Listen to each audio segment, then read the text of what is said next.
Okay, so question number 14 of 3.1, I don't know कि इसका answer पीछे क्यों नहीं दिया हुआ. So the question is A B C are the points A bar B bar and 2 a bar minus B bar. Basically A की जो value है वो ए बार है, कैपिटल बी की जो वैल्यू है वो बी बार है, और सी की वैल्यू जो है वो 2a माइनस बी बार है. ठीक है, ये पूरा respectively. D divides A C in 2:3. ठीक है, और E divides B D in 4:1. So हमें फाइंड करना है, find the position vector of ई.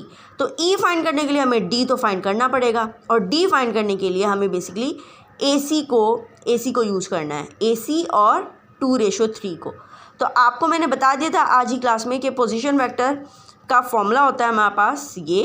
ठीक है, इसके अंदर वैल्यूज़ पुट कर दो ए सी के रिस्पेक्ट से, मतलब कि ए सी के लिहाज से आपने जो है वैल्यूज़ पुट करनी है.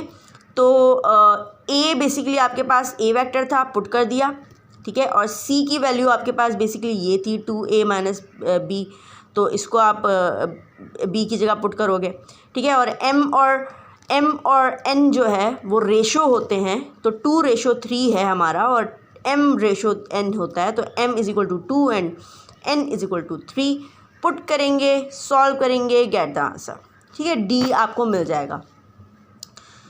अब ई को फाइंड करने के लिए बी डी करना है, तो बी तो आपको गिवन है, बी ये रहा, और डी आपने अभी अभी निकाल लिया. ठीक है, तो बस इसको आप पुट कर दोगे आप बी डी के रिस्पेक्ट से. तो जहाँ जहाँ ए की टर्म्स थी ना वहाँ पे अब बी आएगा, और जहाँ जहाँ बी की टर्म थी वहाँ पे डी की टर्म्स आएंगी.